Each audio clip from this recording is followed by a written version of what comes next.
Oh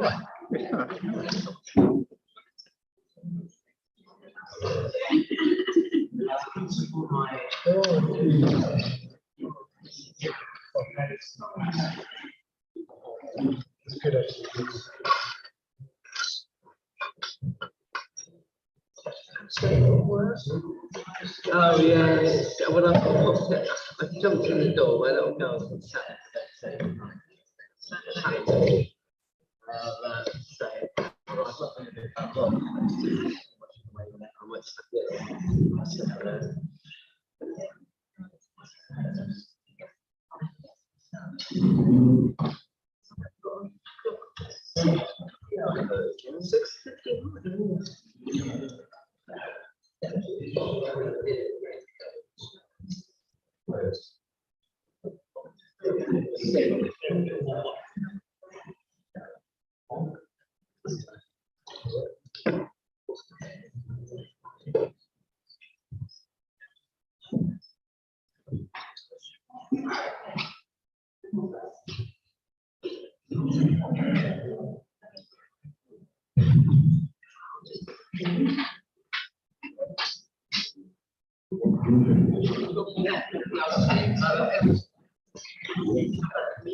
Welcome to Woodley Town Council's annual town meeting. Following the success of last year's meeting, which we used to share and celebrate how our community came together during the pandemic, we are once again using this meeting to focus on one particular topic. This year, our focus is on the declared climate emergency. Tonight there will be 3 presentations. Firstly, we'll hear from Gregor Murray, Borough Council and Chairman of Borough Council's Climate Emergency Working Group. Secondly, we'll hear from Steve Cook regarding the allotment speed project. And finally, we'll hear from Kevin Murray, Woodley Town Council's Deputy Town Clerk, with an update on the initiatives and progress of the Town Council. After the presentations, those in attendance will be given the opportunity to ask questions. These can be related to any of the presentations you may have seen tonight or on any other area of council business. We'll do our best to answer all questions posed. However, if further detail is required, we'll endeavour to provide a full written response separately. Just a quick reminder to those attending, but the Town Council are now recording all meetings, with the recordings uploaded to the Town Council's YouTube channel. By virtue of attending this meeting, you are agreeing to have your audio and image recorded for this purpose. Before we start with the presentations, Matthew, can I please ask if we received any apologies for absence tonight? Yes, absolutely. We've had 3 apologies from councillors Brindley, Gilder and Rowland. Thank you. And now I'd like to hand over to Councillor Gregor Murray to kick off the evening's presentations.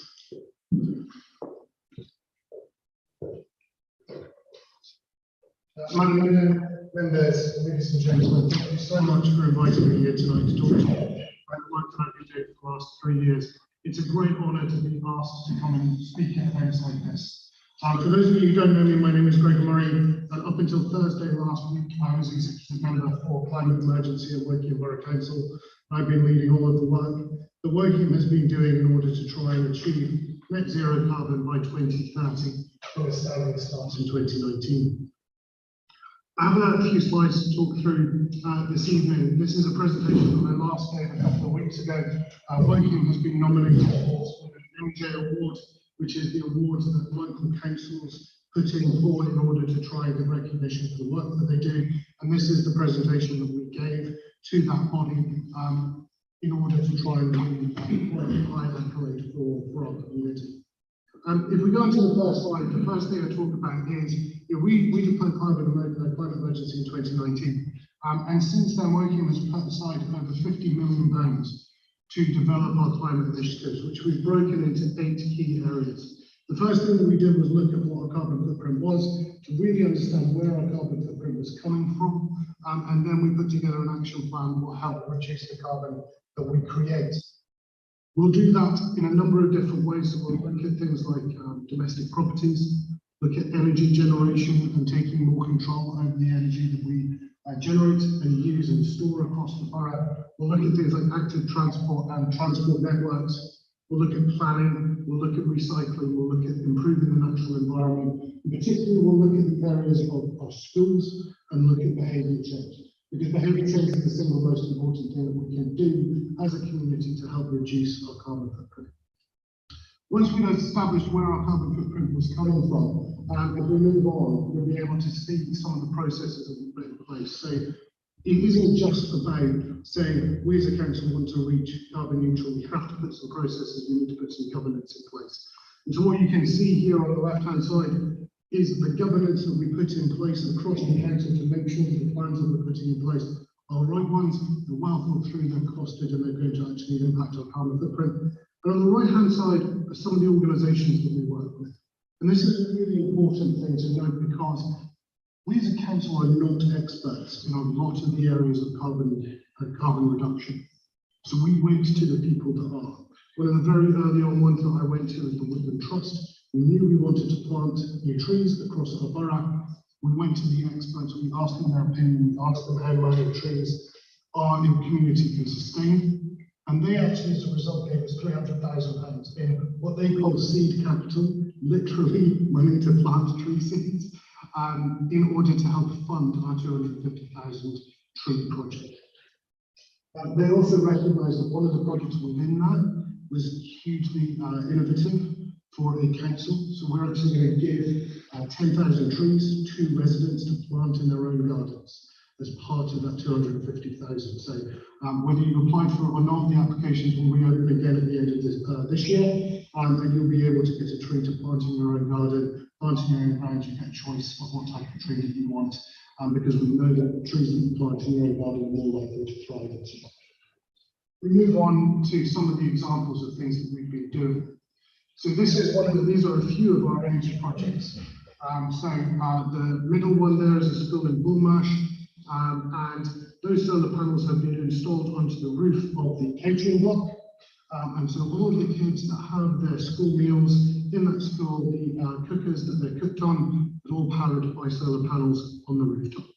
There are batteries also to store some of the electricity, and over the summer when the school isn't occupied, that electricity gets sold to the national grid, and all of the revenue that's generated from doing that goes back to the schools to supplement their budget. So far we've done this in 20 different schools across our community, and we're rolling out across the rest of the schools as we possibly can, bear in mind that some of them are academy schools, so we don't have the same level of control as some of our own schools. You can see down in the bottom corner more solar panels going onto schools. You should also be aware that we've announced and have had approved the planning permission for our first of what should be 5 solar farms. Those 5 solar farms should generate enough electricity to power 20% of the houses across our community once they are completed. And they will also generate revenue for the council that can be spent on other climate change project. If we move on to the next slide, what you'll see is Dinton Pastures Activity Centre. So it's not just about looking at things like solar panels, we're also looking at all of the council's owned infrastructure and how we can reduce the carbon footprint of them. So this is Dinton Pastures Activity Centre, which is the first net zero carbon building in Woking Borough. It has been closely followed by your very own Woodley Library, which is only the third library across the country to achieve carbon status since it has been reopened, with all of the solar panels, with the new boilers, with the air pumps and all sorts of other initiatives that have been installed there, which is absolutely fantastic. And the great thing is that we've won a lot of funding. So actually the Dinton Pastures Activity Centre being recreated, carbon neutral, has cost you taxpayers absolutely nothing. The same with Woodley Library, that hasn't cost you as a taxpayer. All of it has been funded for the climate initiatives through grant funding that has come from the government, which we don't need.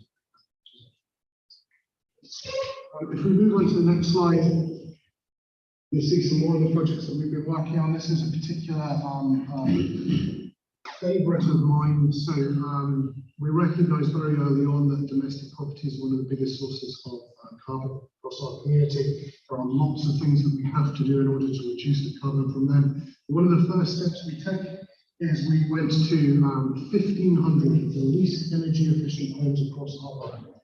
And we have installed free of charge capital installation into those homes, dramatically improving the carbon efficiency of those homes, reducing energy bills. But what turns out to be some of the least energy efficient and typically, unfortunately, some of the lowest income housing in our community. So 1,500 homes free of charge that have counting wall and loft insulation installed into those properties. No cost to the homeowner, no cost to the whatsoever. They get back into the pocket in terms of their energy bills. And as energy prices have dramatically escalated over the last few months, that is a huge opportunity that we as a council have been able to do. And once again, it's just actually nothing. In fact, the energy companies that pay for it, please help with the energy company application, which is absolutely fantastic. And we're looking at a variety of other initiatives, which we term the Green Bank, which is all about ways for ordinary residents, people like you, people like me, who can't afford to have a 10, 15, 20,000 of instances, solar panels into their homes, but still provide a means to be able to make our homes more carbon efficient through our resources. We move on to the next slide. What you see is some of the work that has been going on in our natural environment. You may not know this, but Woking Borough has 1 metre of green space, public right of way and public access pathway for every single resident. So we have 1,161,000 metres of greenway, public rights of way, accessible land pathway. And we've been working to improve them, to make those paths more accessible, and also to get people active, because we know active people generate less carbon than those who are driving around the borough. What you can see there is that you're planning the paths to be put in place. These are amazing things. You can get good fire hydrant and pool water all over them, and just absorbs in, so they don't get all clogged, they don't get all muddied up. In the winter time, as I said, they remain open and accessible throughout, which is fantastic. And the council has also dramatically reduced its own carbon footprint by requiring members of staff to travel into the office and less often, and by greening our fleet. We have a large number of vehicles that are out on the road, and one of the big things that we've been doing is working with our partners to get electric vehicles on the road. Electric bin lorries are coming. It's going to take a little while. It will probably be 2027, 2028. And by that point, every single one of the bin lorries in the community should be full. If we move on to the next slide, you can see again in terms of active transport, different ways of trying to get our community to be moving around rather than using their vehicles. Now, active transport is one of the main things that I've been working on as a councillor. There's a lot of different initiatives that are under investigation at the moment, building business plans, and I won't talk about any of them. But what you can see is we're building electric vehicle charging points across our community. The electric vehicle charging point infrastructure will go from 20 charging points to 180 by the end of this year, and should be over 500 by the middle of next year, which will support the switch over of our residents from fossil fuel vehicles to electric charging vehicles. And a lot of them will be powered by solar arches and solar panels that will draw the electricity from the atmosphere rather than taking it straight from the grid at the same time. We move on to the next slide. What you can see again is in terms of transport, a lot of different transport initiatives that are underway now. Unfortunately, COVID has massively impacted the number of people that are using buses, and a lot of people into road vehicles, usually running on fossil fuels, which is a real shame. But we're working on low emission transport strategies. We're working on low emission distribution strategies to get products and services moved around our borough in a much more environmentally friendly way, rather than just big Arctics, most of which are part empty, driving around our borough as well. And then you can see up in the top right hand corner there, one of the initiatives that I really liked was these were 2,000 plastic curbstones being installed on London Road, not far from where I live. These were made from bottles that were collected in our community, reformed, heated up, melted down, reformed, and then installed as curbstones on our roads. Concrete curbstones generate a huge amount of carbon in their creation. So as we were replacing them, we replaced them with these recycled plastic ones. The great thing about them is if they break, you can whip them back out again, replace it with a new one, take the old one away and reform it again and reuse it within about a month, which is absolutely super. If we move on, we talk about trees. So I've already said we want to make a commitment to planting only 50,000 trees. I've talked about the garden forest. We're making sure that as part of this tree planting initiative, every one of our school children will get the chance to plant a tree. That was one of the core pieces of our 250,000 tree strategy. One of the reasons, another one of the reasons why the Woodland Trust wanted to work with us, because we wanted to give all of our kids an opportunity to plant their tree. One of the things that I wanted to do was make sure that every child also got a plaque by their tree, so they knew it was theirs, so they can go back and later life and see the tree that they planted as a school child. And you can also see that we've been partnering with organisations like Freedom Fruity in order to plant community orchards, to grow more product, more produce here in our community that then gets distributed out across the community as well. So really trying to create a local economy based around climate change and resources. Now, if we move on to the next slide, you can see some more of the communication. So I talked about behaviour change being one of the most important things in order to cut carbon. We need to live more sustainable lives. One of the questions that I get asked most is I get asked that question many times a week. So what we as council started to try and do was communicate how to inspire people more to make a series of small changes in their lives that can help reduce their carbon. As a result, we now have a climate emergency newsletter that has over 7,000 residents subscribed to it. That didn't exist a couple of years ago. We've got the Business Matters community newsletter as well, which talks about carbon saving initiatives in every single one of the emails that goes out. We created a thing called Climate Conversations, which shows the host to talk about the climate journey that they have been on to inspire other businesses to take the same journey and take those first steps and really inspire them in terms of where to start. We've run things like the Youth Climate Council, Mock 26 event in a couple of the local schools as well, so giving our school kids an opportunity to really debate what they wanted for the future of our climate initiatives. And then also we've had Let's Talk Climate, which is our first community deliberative process. It only ended a couple of weeks ago. I saw the results, the initial results that have come out, but there's some absolutely fantastic ideas that have come from our resident community that have been involved in that. And I believe the final slide talks about that a little bit. We've got the Teacher Summit coming up as well. Sorry, this one, if you go to the next slide. So this is the final slide, so it talks about what it is that we're trying to do in terms of really engaging our residents. One of the first things that I did when we declared climate emergency was I ran a consultation. I asked every resident in the borough, what do you think we should do? We got some absolutely fantastic ideas back.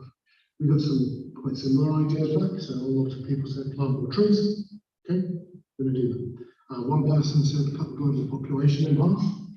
Not necessarily something that I can personally achieve. They also didn't say which direction they want me to cut them in half, top to bottom. So it's slightly really said. One of our fellow councillors, Molly Jorgensen, town councillor, well, I'm already half the size of the average person, so we'll cut it out of. A very fair question. We didn't go back to the residents to ask them for a lot of clarity on how they wanted us to do that. But a lot of the ideas that went into our action plan actually came from resident suggestions. And we run Let's Talk Climate as an opportunity to continue that conversation, to build a panel within our community that can talk to us constantly around climate change and what they want to see with their community and the initiatives important to them, so that we can go away and act on them. But like I said, I'm no longer exec member for climate emergency. I'm really disappointed about that. That is the way of the world, unfortunately. But I think what you can see from this is working is taking climate change very seriously. People talk to me and say, well, it's an emergency. We need to be doing it faster. We need to be doing more. We need to be doing it quicker. We need it now. And the response I always give to that is you're absolutely correct, but it's more important to do it right. We get one shot at doing this. There is no plan B. We have to get this right. So while I want to work as fast as we possibly can, I've always said as fast as we can go to do it right. We're being very deliberate. We don't want to cause bigger issues further down the line. If anyone wants to ask me some questions about that later on, please do. But it's really important that we do this right, and that means taking the time to really truly understand what it is that we're doing, how it is that we're going to do it, what impact it's likely to have, and then act with 100% confidence, knowing that we're doing the right thing. There are 148 different things in our climate emergency action plan. All of them are a variety of different stages of progression. A lot of them are going to come out in the next 12 months. It's going to be a really exciting time, and I'm really looking forward to seeing how we progress over the next few months and the next few years. Thank you very much for your time.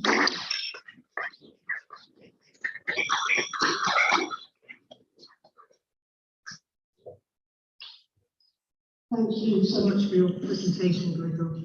I'm sure, like me, you've thoroughly informed and educated tonight. There's such a lot there, and I'm sure there'll be no questions for you by the end of the evening. It's heartening to know how many other organisations are involved. That was quite an eye-opener for me. I look forward to the 10,000 trees initiative. We can all have a tree to plant. Who would have known the plastic curbstones? I had no idea about that until tonight. So, an education, thank you very much. So now I'd like to hand over to Steve Cook, who's going to give us a presentation on the allotment speed project. Thank you, Steve.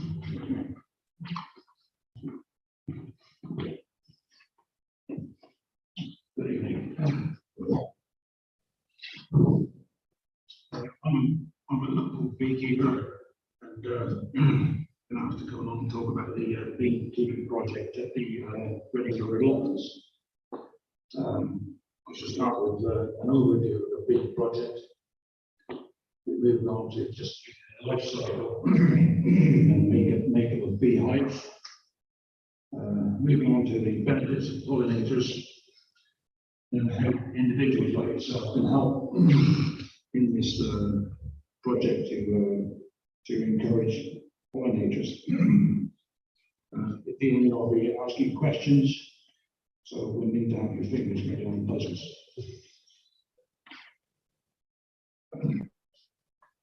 First of all, the overview.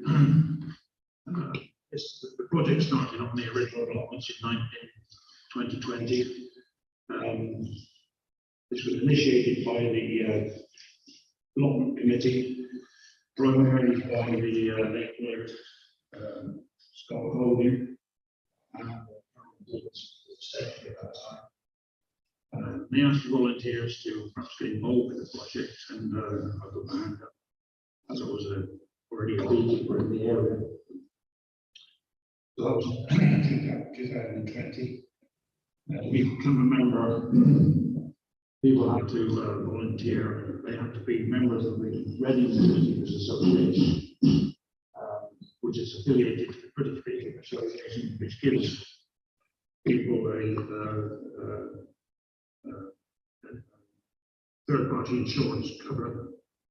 They also had to take part in some sort of training course so they could prove they're able to look after bees. In the first year, we recruited, we had four members volunteer to become beekeepers. Last year, another 4 joined us, and now we have on the allotment total of 18 hives, 8 beekeepers.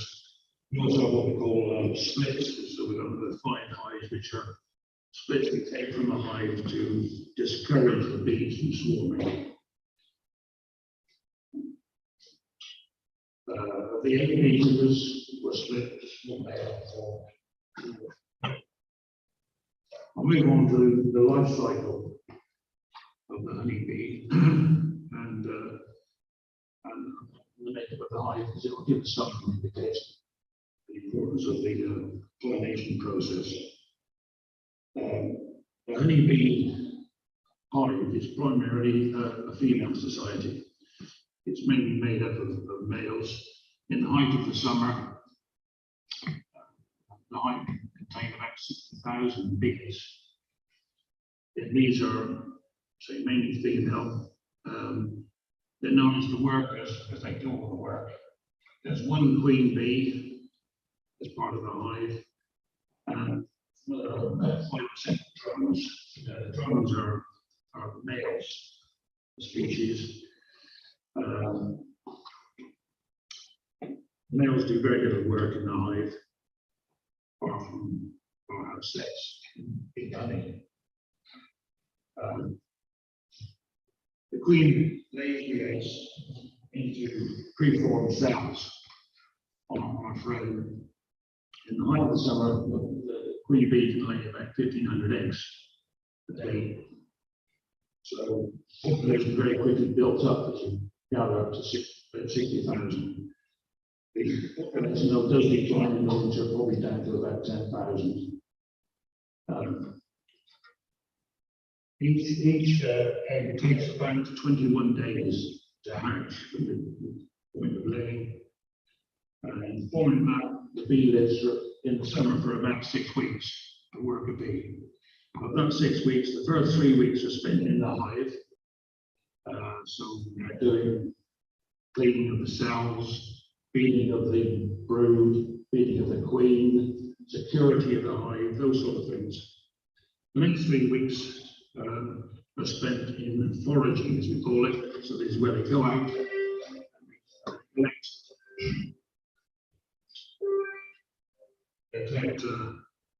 collect produce.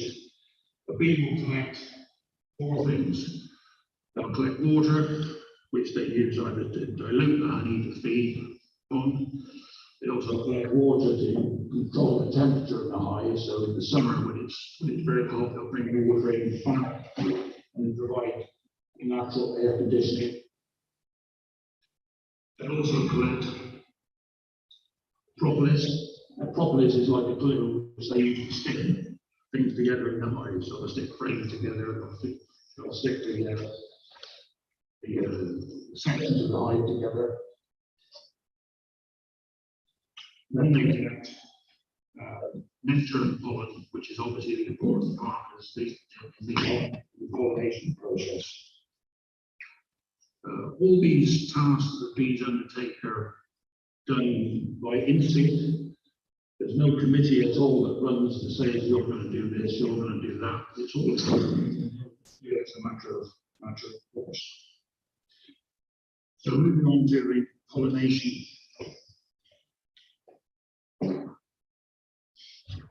A flower attracts a bee to itself by from the colour of the flower and the scent that it produces. As you probably know, the flower has has a sting which carries the pollen. And the bee goes to collect the pollen. As it does so, it moves on to other flowers and then transfers this pollen onto the anther. So this is the male and female part of the plant. This, of course, leads to fertilization of the plant, which is the pollination. So this is how the bee population provides the pollination. And in doing that, it provides fruit and the seeds. Normally, this is a cross-pollination process. The bee goes to one flower, goes to another flower, and they cross-pollinate.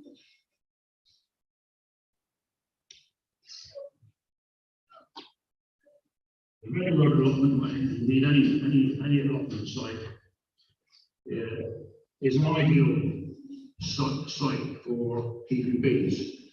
I mean, anybody that knows the railroad allotments, the area is surrounded by blackthorn, which is slowest. We've got damsons, blackberry. The allotment holders provide fruit trees, for apples, pears, plums, gooseberries, blackcurrants, and of course they provide vegetables as well. Peas, broad beans, runner beans, and brassicas, all of which are pollinated by the bees. So the allotment is an ideal site. Now, honeybees only form a small part of the pollination team. The honeybee in the UK, there's only actually one species, which is the European. The team is supplemented, of course, by bumblebees, of which there are about 24 species in the UK. There's butterflies, where there's about 60 species in the UK, 22 of which are can be found in most gardens. There's moths, where up to 2,500 species in the UK. And then wasps, where there may well be 7,000 in the UK. And then there's many other insects as well. They all perform a pollination process. Other insects like ants, flies, ladybirds, so they're all contributing to the pollination exercise. Moving on to how us as individuals can help the pollination process, well, I've already said that the allotment holders already do this by planting their fruit trees, their strawberries, their raspberries. And also, they're providing wildflowers. Many of the holders will have areas where there's a wild area with wildflowers on it. And we can also help by not mowing these areas, leaving areas wild and road verges, for example, and planting a pollen-rich flowers. Many of these garden centres you go to these days, they'll have a sign on the plant to say whether it's a worthwhile pollinator. And those really are the ones you want to pick out. As far as the bees are concerned, what they want is a succession of flowers throughout the year. If the temperature is above about 10 degrees in the winter, the bees will be, and other pollinators will be actually out and about. You think they might be hibernating or resting.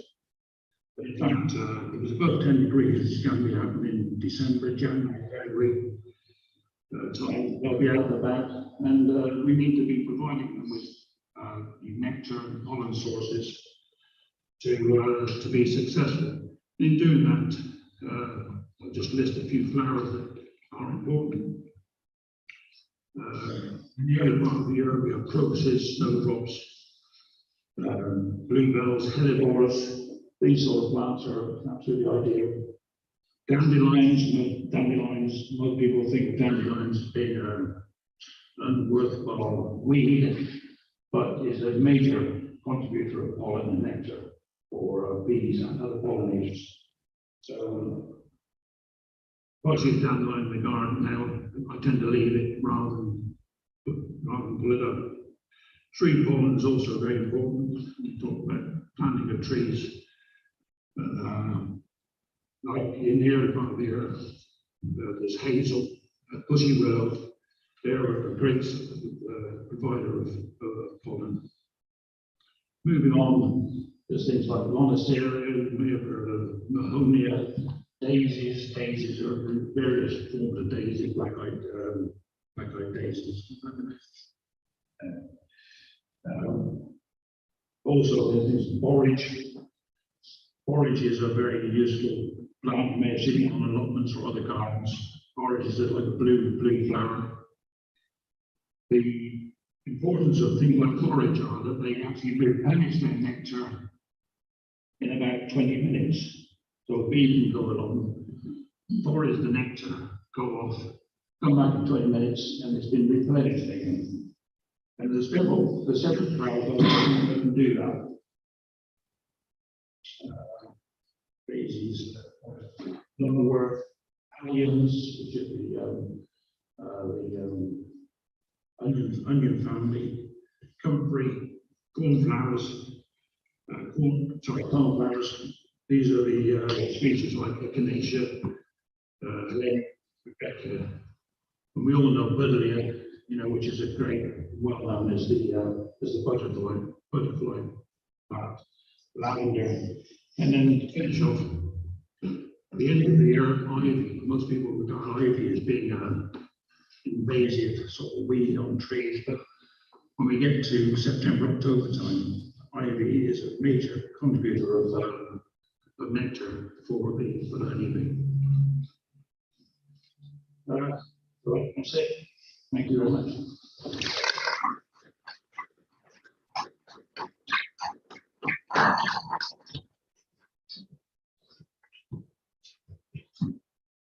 Thank you very much for your presentation, Steve.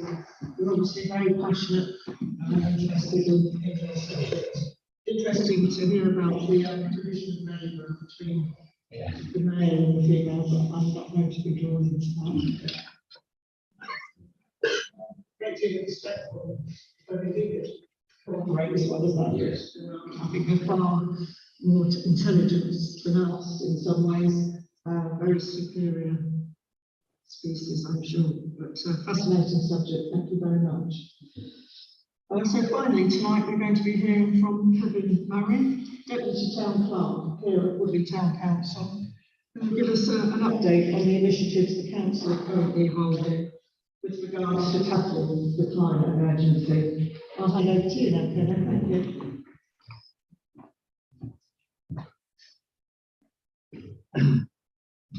Thank you, Madam Mayor. Good evening. Thank you to Gregor and Steve for that. That's really interesting. There's some great information there. So thank you very much. My name's Kevin Murray, the Deputy Town Clerk for Town Council. I've been asked to give you an update and some information about climate change from the Town Council's perspective. Very different from the wider projects that the Borough Council did.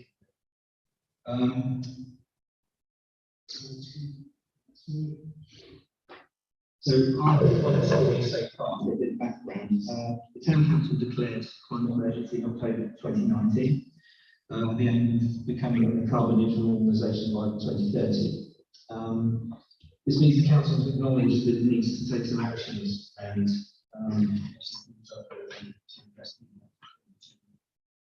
with this comes a commitment to set targets, to monitor progress against those targets, and to seek other opportunities to contribute to the climate change effort. So our first step was to draft a climate emergency action plan, which was subsequently adopted by the council and forms the basis of our activities. So drafting that plan involves making an initial assessment of our own carbon footprint, so we can understand what we're trying to do. Looking at each service area to try and see opportunities to change things, basically. Talk with staff about working practices and consult with them about their suggestions and potential actions. I've broken these down into short-term, easy wins and longer-term projects that might need more investment and more investigation. And set timescales to address those actions. Progress against that plan is reported back to our Strategy and Resources Committee to make sure that there's some continuity and a constant direction of travel for that rather than just sitting on the shelf. So what we actually implemented and what difference has it made? Firstly, we changed our energy suppliers to carbon neutral tariff options.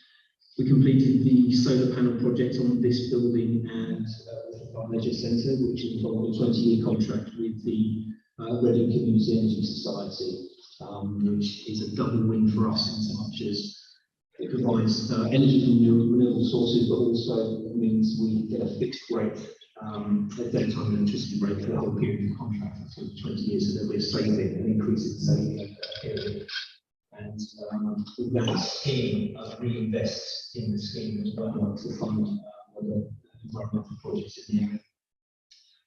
So this was a no-cost project for us, and since installation, we've saved around 22.5 tonnes of carbon emissions, which I believe that average household is about 2.7 tonnes a year. Or something like that. Okay.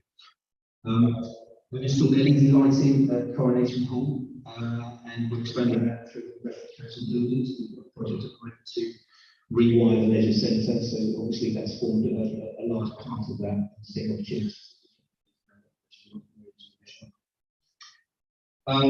We dedicated the Woodley Herald, the last issue of the Herald, which goes out to around just over 10,000 homes.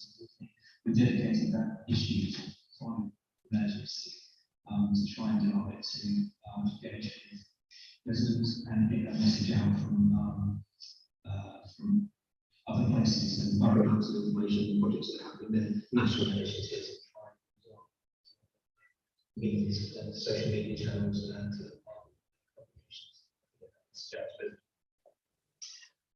water, we installed rainwater harvesting tanks, one on the open centre here, one down in our grounds yard. We're looking to do another at Coronation Hall. We're using that water to water all the flower beds in the park, to wash down vehicles, so we're not using mains water to do that. Green flag, which you see there, a large part of the green flag scheme, of which this will be the 5th year, actually we've had 4 years for Woodlands Park. And a key assessment criteria for green flag is biodiversity and sustainability, as well as the events in it, what it looks like actually behind the scenes, how we're actually managing those elements. That gives us a benchmark for how we manage the park going forward to make sure we're in the right direction.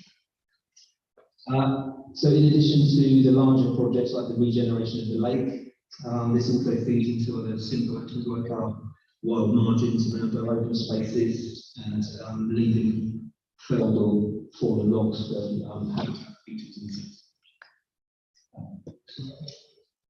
So there's what we want to do, lots of things, and there's just a few here. We want to review and improve our environmental policy to include tree planting and a maintenance strategy.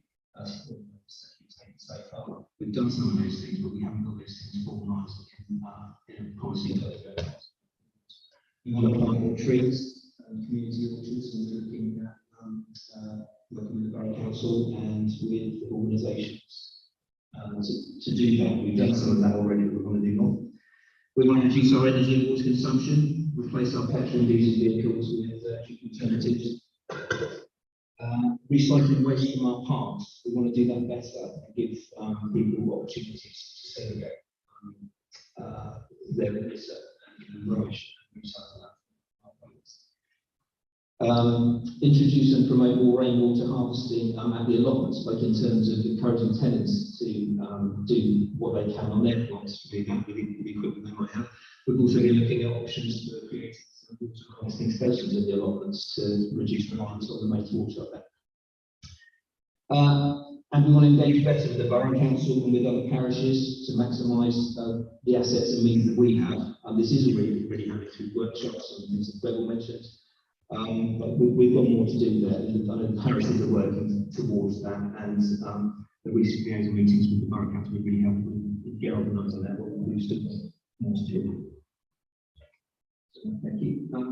So what are the challenges? Plenty of those as well. Understanding the issues, some are straightforward, some are much more complex, but to make the right decisions, we need to understand some of those wider issues. So understanding the technical solutions for some of the things we're looking at. The technology moving really fast, and there is a challenge there for us to understand the benefits and practicalities of some of those. For example, just weighing the heat source pumps against hydrogen, against combination boilers and things like that. What's right for our building, taking into account those climate issues. So educating ourselves, changing the culture and behaviour change. We need climate considerations to become second nature for everyone in the organisation. So as health and safety has become so, in years, 10 years ago, it's very different, and now it's just second nature. Capacity, that's great having the ideas, but if you don't know how to drive it and do it, it's not going to happen. So that's another challenge for us to address that. It's about being realistic, I think, but not limiting the things we think we want to do. We should be thinking big, but we do need things to do it. Collaborating, it does sound easy, but actually it's quite difficult sometimes to engage with a large organisation like the Borough Council. It's got a very different focus, and it's got a very wide range of projects. And the other parishes and organisations and clients are some of those things together. It's a challenge for us to find our place in helping that happen. Funding. It's not always the answer, money, but we know that some of these projects will take capital funding. We need to prioritise those projects against some of the demands on capital money and look at growing opportunities and different ways to do it. And communicating this to others, as I mentioned, through getting a message out about borough-wide schemes and national schemes, and being able to use our means of communicating with residents to get that message out. The last one there, I think, which is key, which is one of setting example. And one of the key things for us as an organisation is to get that message out and do the things that we can do as an organisation.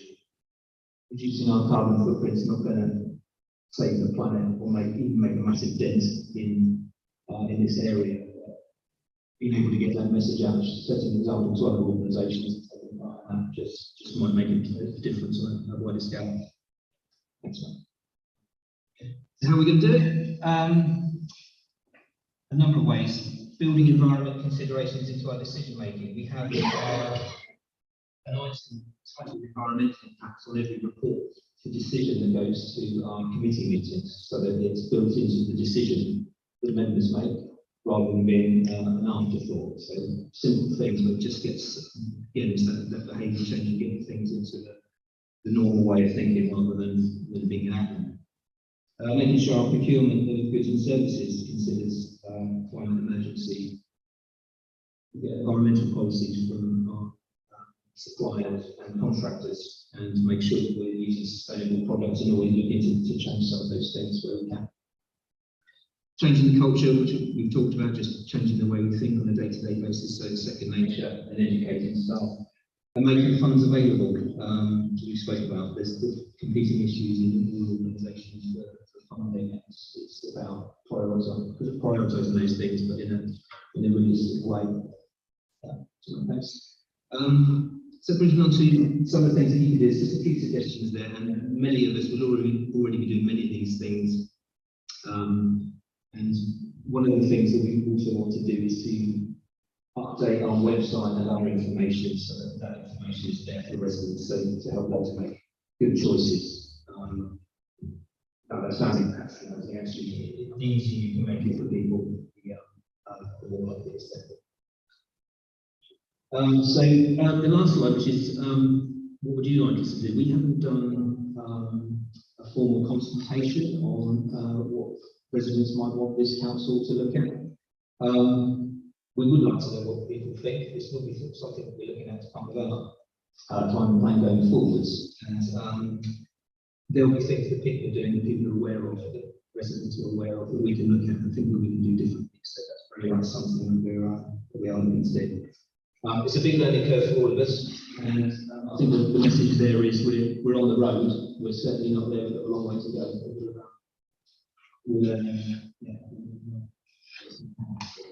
Thank you very much.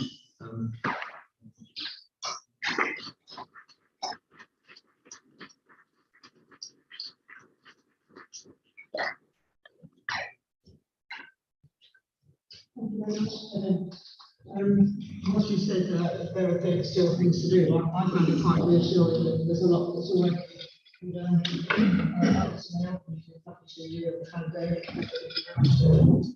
Another thing that's still up there was changing culture. I think we are changing slowly. And I guess it's a partnership between all of us. But very interesting. Katie, thank you very much. So there's an opportunity now for those present to ask any questions. So does anyone have any questions to start the evening? With the sharp. Councillor Jill. I'll stand up because you can't normally hear me. It was a question to everyone, if that's okay. There was two things about the trees. You talked about the 250,000 trees. Am I right in thinking that these trees are width, they're 60 to 90 centimetre height trees? So they're not as we would imagine, semi-mature or even vaguely looking like trees. So that was the first question. Yes, that's a great question. So the answer to your question is mostly yes, but not entirely. So a lot of the sort of industrial scale planting that we're going to need to do is going to need to be on large plots of land either owned by the council or owned by private individuals. The most effective way to do tree planting in those areas is to take the whips, plant as many of them as you possibly can, the appropriate spacing, using species that the Woodland Trust tells us to use, and using a lot of the whips that the Woodland Trust will themselves provide us. And then plant them and then have a strategy in place in order to maintain it. Some of the other trees that we will be planting will actually be slightly more mature trees. So I was in conversation with Squires Garden Centres, and a couple of the other big garden centre chains nationally, because a lot of them have tree nurseries already. And what we wanted to do is go into partnership with them to create a working borough tree nursery. The idea being that we would take some of the more mature trees from them, we would then give them some widths. They would grow them, we would take them, they would get some more width, we would take it, and it would be a constant cycle. The other thing that we could do with that also is a lot of developers and houses across our borough have an obligation to plant a certain number of trees. They tend to plant about 20% more than they're meant to, with the assumption that a whole load of them are going to unfortunately die. We don't believe that that's acceptable. As part of the supplementary planning guidance that we were going to be introducing with the local plan updates, would have been a requirement to take ever so slightly more mature trees from the partnership tree nurseries and plant them, so they have a much greater chance of survival. And then we work with the professionals to replant whips, to bring them through, to then bring them across to our community. Thank you. I asked the question because we're involved with the Town Council and I'm also on a voluntary group to Friends of Promote Open Space, and we've been discussing this working about putting more trees in that open space, not to kill the open space, it will still be kept like that, but to, say tree up, is that a word? To put more trees in around the boundaries and just add to the local ecology, if you like. But as I understand it, we will just be getting little ones, and I don't know, whether there's any chance of getting something a bit more mature, because we're talking about avenue of chestnuts, huge, and then these little ones, and vandalism is obviously a concern. Yeah, so I got served as a street near where I live called Bruce Avenue in Woking. It's a beautiful tree lined street, and they wanted some more trees for their road. And so as part of the tree project, I managed to secure them some more mature trees. There is an avenue for the town council to speak to the trees officer at Woking Borough Council and request more mature trees, and there is the opportunity to do that it is something that I was particularly passionate about, making sure that it isn't just wet. Now, the ones that you're going to get for your house, if you're one of the 10,000, they will be. But there won't be the tiny little ones, they will be a little bit more mature, maybe 2 or 3 years as opposed to 1 or 2. But there is the opportunity to get ever so slightly more robust ones, particularly for public spaces, where there are likely to be interactions with them. There is also Freely Fruity, wonderful organisation. They have a number of trees that they are cultivating themselves. As part of the solar farm project, I had agreed with them to give them a chunk of the space at the solar farm to bring forward and mature trees, to take them to a point where they could then be transplanted in a much more robust way. So there are lots of strategies in place. It's one of those situations where you could take the whips and you could have them later on this year, or if you're prepared to wait, there are opportunities for those whips to also be cultivated to the point where you can then transplant them. Yeah, but they're still going to be growing and developing in our community, so it's still a benefit to us.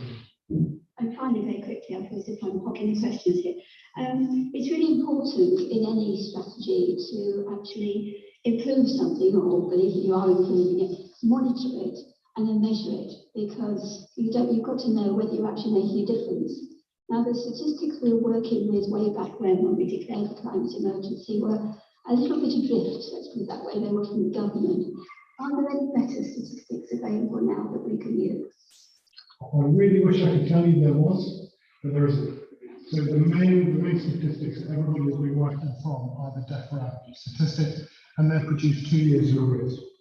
There is no reason why they're produced 2 years in arrears. There really isn't, other than the fact that it seems to take the government 2 years to process them and then switch out. Wokingham has been working with Reading University to try and create a much richer model that we can use locally. They have a wonderful earth sciences department at UOR, and we have been working with them, as have Bracknell, as have Reading, to create a program that will look at a much more robust view of measurement, a much more accurate view of measurement. Because I can tell you right now, okay, so this might sound really strange, but even though solar technology has reached a point of relative maturity, we're going to put 76,000 solar panels onto a farm near Barking, and if you speak to 8 different people, they'll each give you a different number of how much carbon you're going to save as a result of putting those 76,000 panels into the ground. That wasn't good enough for me. It wasn't good enough for Wokingham. I come from a business background, and I respect that. Anything you can't measure, you can't really act on. So we went to UOR. They sit on our panel, our advisory board. They've been very heavily involved in our plan, and they are working on creating a model, not just for us, but actually to implement nationally, that is a much more robust version of. Actually, if you put 76,000 solar panels into the ground, and they're this size and this, and they're generating this much energy, this is how much carbon that actually saves. This is how much the carbon footprint comes down. It's on the way. It's the same with a lot of technology in this sphere, which is referenced by Kevin. The technology is moving forward at such a rate, and it's really hard. One of the biggest challenges that I face is nobody wants to pick Betamax, right? So everybody remembers VHS versus Betamax back in the sort of 80s, right? There's so much technology out there, nobody wants to pick Betamax. So many great ideas. I've seen some wonderful ideas for wind farms that we could put into our community. You might not believe this, but we live in a low wind area of the country. Right? The storms that we had a few months ago, they're lifted by Sheffield. I disagree with that, but we live in a low wind area. There's some amazing different pieces of technology coming through in terms of oscillation into generations, roads. Anytime a lorry goes past, it makes oscillate and generates an electric current. You can put it all the way down the motorways, brilliant. There are micro wind turbines, there are massive wind turbines, etc. etc. The challenge is, all of these things cost a huge amount of money.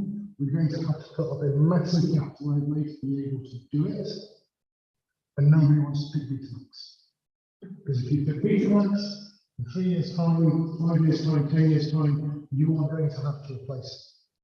So again, part of me saying, yes, this is an emergency. Yes, we have to work quickly, but we have to do it right.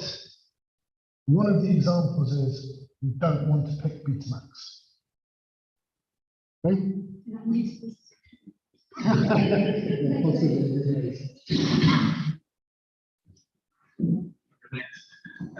One of Gregor's slides stated that 20% reduction of private car use. Didn't say over what period, but unless it's over the next year or two, it struck me as a relatively low ambition. Having cycled into Reading on a daily basis for 10 years pre-lockdown, I know the improvement is possible to get about on the bike. Recently, one of the candidates in our walk election was bragging on his leaflets how wonderful the cycle network was. It's not my experience. I remember not too long ago walking along a combined cycle and footpath in the grounds, head height. I remember from when I cycled into town regularly, the footpath was on the Woodlands Avenue, so the cycle path was often more than overgrown with grounds and things. There's not a single cycleway that I know that goes to Woodley Town Centre, let alone the network that goes through. Isn't it time that the council makes a real effort to actually get people on the bike? It's possible, the climate is okay, it's not hilly, it's perfectly feasible to get about on the bike. To me, it seems it's time we did something about it. But that's working on the council level would be covered. So that's a brilliant question. It's going to take in a couple of minutes. The first thing is, Morecambe Borough has the single highest car ownership of any borough in Britain. It is a hugely alarming statistic that per household we have, on average, 2.4 cars, which is a huge number. Okay? We've got 171,000, broadly speaking, residents. We've got about 71,000 households, 2.4 cars average per household. Quite a staggeringly high number. Even bringing that number down by 20% is a huge impact on the total amount of carbon emissions that we put into. I'll come back to it in just a second. The second thing to understand is that we as a council have no power whatsoever to make you do anything. I cannot make you switch off lights. I cannot make you switch to LEDs, even though that will save you money. I cannot make you put solar panels onto the roof of your car or your house, and I cannot make you drive an electric car. I don't want to have that power on you, because that would be a dictatorship, and that's not where we want. So I have to use persuasion to get people out of their cars. Now, I said earlier on, I come from a big business background. I work in fast-moving machines. Mars. And at Mars, we always used to say that every human needs to satisfy those customers. So if I want to get people out of their cars, I have to solve for the reasons why people are in their cars in the first place. Typically speaking, the reason why people are in their car is they're commuting to the workplace, they're taking their kids to school, they're going to do shopping, they're going to visit their friends. So we have to solve for each of those four things. Okay? Now, in terms of doing the commute, COVID has actually helped us quite a lot. Okay? The number of people commuting every single day to offices has gone down quite significantly. We've been working with local businesses and saying to them, rather than bringing your staff back 5 days a week after COVID, how about only bringing them back 2 days a week or 3 days a week? We as a council have a policy that our officers are allowed to work from home unless there is a meeting that they must attend, all hands are coming in their department. So we're able to reduce carbon footprint by doing that, but that's only part of the problem. The next one is about the school. Okay, so a lot of parents take their kids to school every single day in their car. Now, one of the great ideas that came out of the consultation that we had was, let's say, all of our secondary school pupils bike and cycle to school every single day. Brilliant idea. Love that. Spoke to Brompton, school for the bicycle people. They love that. They want to sponsor us with bikes. The problem is that the roads aren't safe enough at the moment. Surely the roads are not safe because there's too many cars on the road. Absolutely. You're absolutely right. We do. So I have to solve for the needs and the reasons why people are on the road. So I've got to try and bring down the amount of people that are doing it. I've got to try and change the number of people that are going to do shopping in the car, change the way the people are going to visit and things and family in the car as well. Because if I can lift those cars off of the road, I can make the road safer, I can get kids onto bikes, they can cycle to school every single day. But I am not going to give every single child in our schools, secondary schools, a bike until parents tell me they believe that the roads are safe enough for their kids to cycle. And the next way that we can do that, you touched on this, is about building segregated cycle network. The challenge that we have on that is that if you take London, it's an 800-year-old market town, we only have so much space, and if we wanted to buy, let's say, I live right beside the London Road, if we wanted to buy a 3-foot section of everybody's gardens in order to build a cycle path along the side of London Road, segregated from the main road, we are talking tens of millions of pounds to build a cycle path.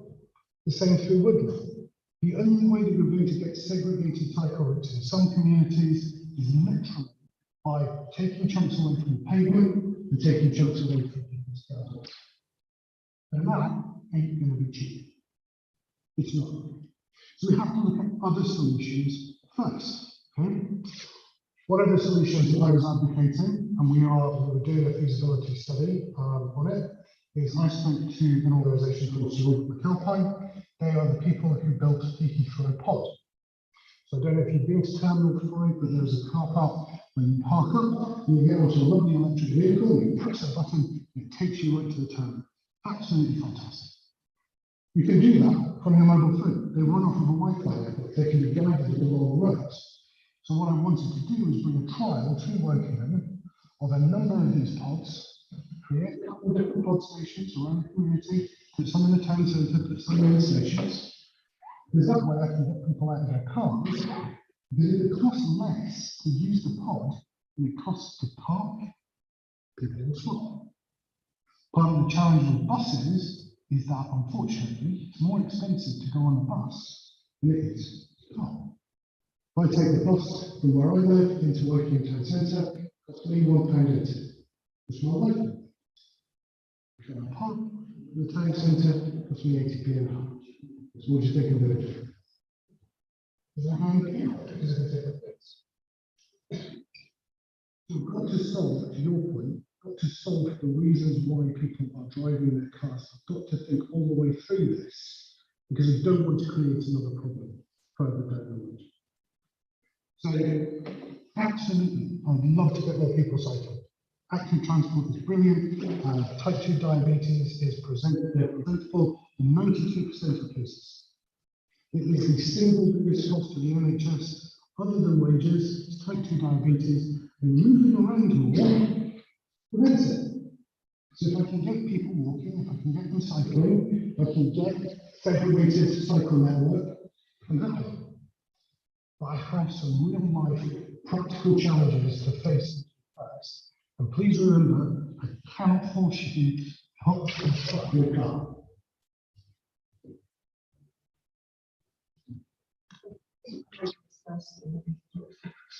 Well, first of all, I'd like to thank Gregor for his work over the past few years. I went to a similar meeting to this September, it was possibly 3 years ago, 4 years ago, I can't remember, right at the beginning of all this. Sorry. And you've come a long way, you've done a good job, well done, it's been brilliant. What I would say though is I feel like we need more information into the community. We look at us, we're how many people?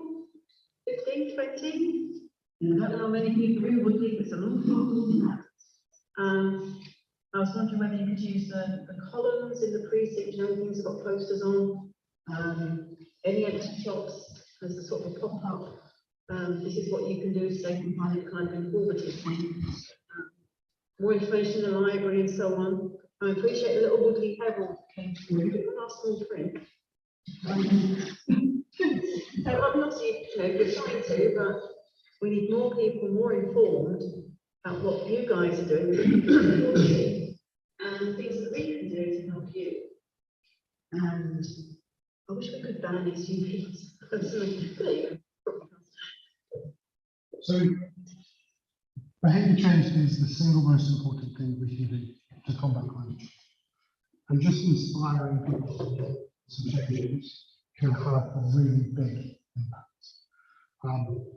Saving the planet, getting to carbon neutral, whatever you want to call it, isn't going to start with global governments coming together at COP26. It starts with individuals choosing to live a more sustainable life and then convincing their friends to do the same thing. In terms of communication, absolutely right. Unfortunately, we've had COVID and we've had to prioritise the COVID communications. But what you should see coming in the next couple of months and over the coming years is a huge increase in the amount of communication that comes out of Wokingham and hopefully comes out of the town councils as well, in terms of messages related to sustainability. So yes, you're absolutely right. We need to use what we call road furniture or lampposts to communicate messages. We did it during COVID. There was a lot of reluctance, I have to say, to doing it during COVID, but we did. It was effective. It worked. So we're going to repeat it. We've used things like the Borough News and other communications to get out there, the climate emergency newsletter that we sign up to, so that those people do. The challenge that we have is that actually the council communicates to all of our residents with so many different messages, but one message in particular very quickly gets lost. And that is a real challenge. I speak to a lot of people on the doorstep. And I was challenged on exactly this thing, and I said to people, do you read my blog? Do you follow me on Facebook? Do you read the leaflets that we put out through the doors? Do you read the magazines that come? Do you engage with council social media? Have you signed up to email distribution lists? Have you watched the videos that are posted on YouTube? And they said, no. Well, how do you want us to communicate with you? One of the things that we've done as part of Let's Talk Climate is actually ask the panel that we're involved in, how do you want us to communicate to you? How do you want to receive this information? There's a lot of great ideas that have come out of that as well. And so, like I said, I think you'll see over the coming months very dedicated communication to very dedicated channels, because you're absolutely right, you've got to inspire more people to choose to act. Thank you. I was interested about change of behaviour and how you encourage people to do things in different ways. And one of the things that has always struck me is that a lot of people would like to use their own vehicles or their electric bikes, more importantly, or their electric scooters or other personal electric vehicles like that. But of course, the current legislation and the way things are at the moment sort of precludes that a little bit. I am wondering if there's anything that Berkshire might be thinking about doing in order to pilot something might be helpful to encourage people. Because I think, to be honest with you, like I drove up here tonight and I've stopped there, I don't know, 10, 15 minutes tonight. I could probably walk, to be honest with you. I've got a small electric vehicle, I'll probably jump on that if I'm really honest. So I'm just wondering, am I the only person that thinks like that? Or is there other opportunities you might be able to sort of, how shall I say, pilot? Sort of check or freedom there. Yeah, so like I said, nobody wants to choose big flats. That's the first challenge. The second challenge is a lot of these things we do have to pilot, because there's a lot of legislation in place that prevents us from being able to do things. So, for example, the reason why e-scooters, despite being very commonplace, are still against the law is because actually, if you're a old lady walking down the street, you can't hear it come up behind you, and if it knocks into you, then you fall and you break your arm, whatever, your hip, whatever it might be. That is a huge health and safety issue for councils. There is a degree to which we will be liable for that, and so there is a huge reluctance for us to try and change our local legislation unless the government is going to change their legislation. That's, we can trial different things. There are a lot of things we can try. The Reading trial the cycle hire scheme didn't go particularly well, mainly because I think they charged too much for it in terms of this. There are other schemes that we can put in place, and other ways that we can try and encourage people to bicycle. Like I said, we talked about trying to give all of our secondary school pupils a free bike. Every time, cycle home, cycle back in, sometimes when they're going to make sure they're safe. Until the roads are safer, can't do that. So we have to look at other solutions to make our community safer first, so that actually you get to a point where there's a problem about people riding e-scooters down the street, because they're doing it on the main road, because there isn't any cars on the main road, a lot less cars on the main road, and they're not doing it on pavement. There is a lot of things that we can do. There are a lot of trials that are part of the action plan. There are a lot of trials that were in the development phase that haven't made it into the action plan as well. And a lot of these things will have material impacts on exactly what this is talking about. The aim is to get us to that point. The challenge is 2.4 cars per household. How do you start lifting some of that traffic off of the roads? And the only way we can do this is solving for the reasons why people are in the car. Thank you. Sorry, a short point. Just asking for the words I've been here about e-scooters being a problem. The scooters are not a problem, the riders are a problem. And maybe the government should be legislating to get anybody who wants to ride an e-scooter to have to have a license. And that could be a sort of thing about, and like growing up, like getting a car driving license is for a teenager, so the poetry, so respecting the growing up, but it's certainly not the problem.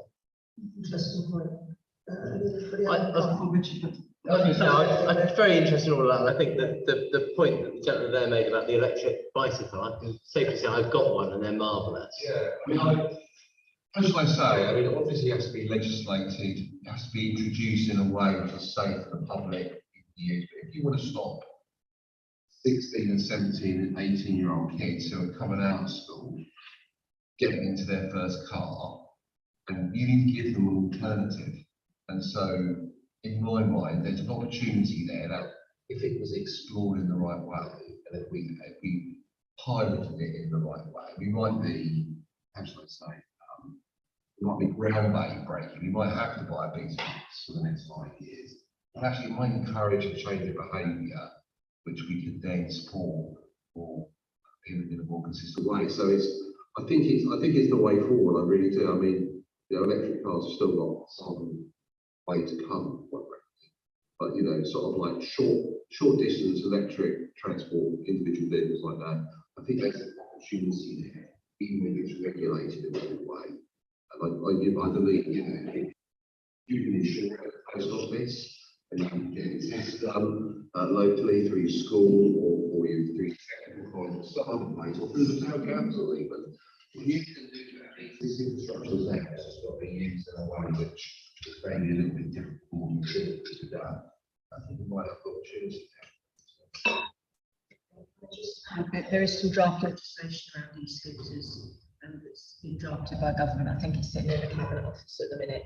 So there is an ambition to do something about it nationally with some sort of licensing. Yeah, I think other countries are probably a little bit ahead of us. I think it's some of their ambitions. So I think it's up to us to push government, MPs, get that sort of thing going. If there are pilots in the offing, we should be right there at the start.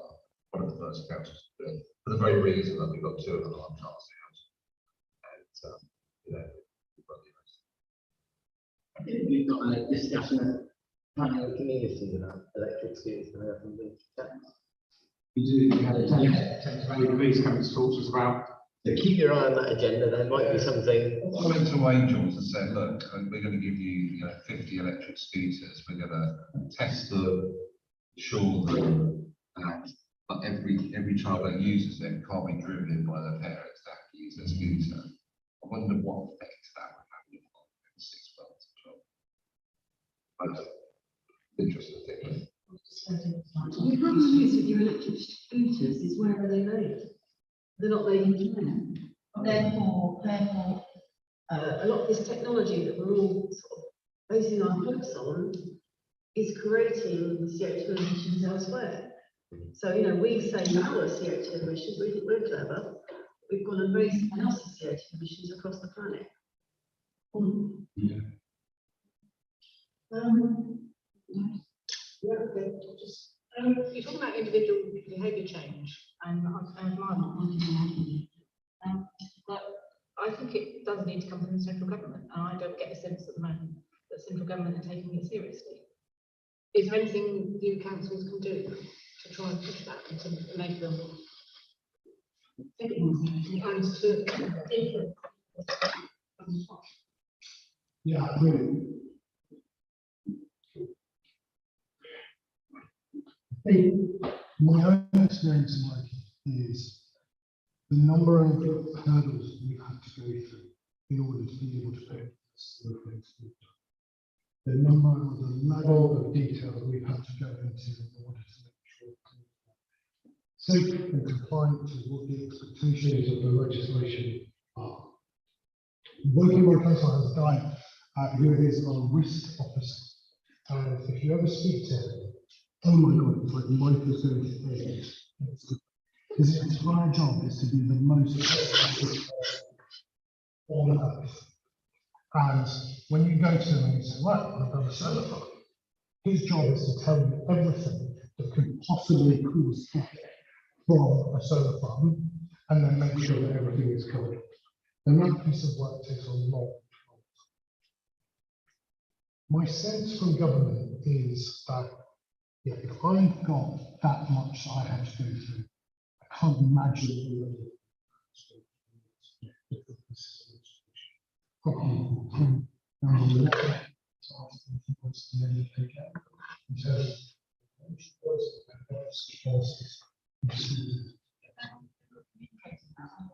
they're not, and yeah, I will say that I have spent a lot of 3 years writing to cabinet ministers, asking them for various different pieces of information, and asking them to support various different areas.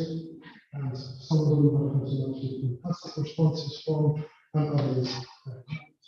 Theresa May, for example, has been absolutely brilliant. Every time I've written to her about something, I've always had a response within 5 days. It's always been well considered, well researched, and lays out the arguments both for and against some of Some of her colleagues nationally have not provided the same level of response, the same level of detail.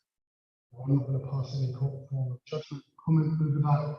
I'm just going to say that unfortunately that's the way it is, but I can understand where your frustration is coming from. What I would say is the level of complexity that I've had to face into over the last 3 years has been unbelievable. I have worked 20 to 30 hours a week on this portfolio in order to be able to progress a lot of the initiatives that we've put forward, and there are hundreds more that I wanted to do that I was trying to bring through, that I was trying to progress, I was trying to get funding for. Unfortunately, a lot of the stuff that happens is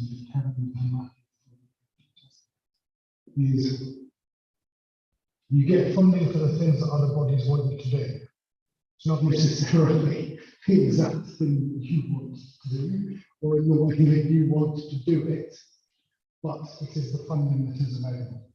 And that is a real challenge. And a lot of what I was doing over the last 2 years when I was writing to ministers was saying to them, funding for that's great, but actually, could you fund this instead? This would generate a lot more for me, save me a lot more carbon, would engage my community more, involve us a lot more. Could we not have funding for this?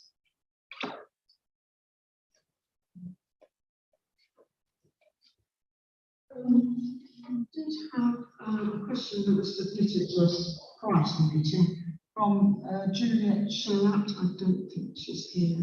But, sorry? You're not here, Juliet. I can see that. Yes, so she submitted a question. Juliet's question is, why is Town Council's youth work outsourced? So I wondered if there is a councillor here who'd like to answer that question for Juliet. Yeah, I mean, I think we can provide a thorough email answer in her absence, but I think the simple answer is that the town council don't have the resource or the expertise to be able to do that in-house, which is why we're looking to outsource it to experts, very much like Gregor was saying. Let's work with the people that know what they're doing. Let's work with partners. And so we will reply to Juliet in more detail via an email. Thank you. That's Juliet. Matthew's got notes there. Okay, are there any more questions? That will almost bring the meeting to a close tonight. I'd like to once again thank our speakers for tonight, especially Gregor and Steve, who've given up their time to be here and provided us with such interesting information. I'd also like to thank all of you who have attended tonight in person, and also anyone else who will be watching the recording of the meeting on YouTube. So if following this meeting you have any further questions, please feel free to contact council. So I'll give you the contact details. They're on the council's website, www.woodley.gov.uk. You can call the council on 0118 969 0356. And just once again, thank you to everyone. Have a good rest of your evening. Thank you very much.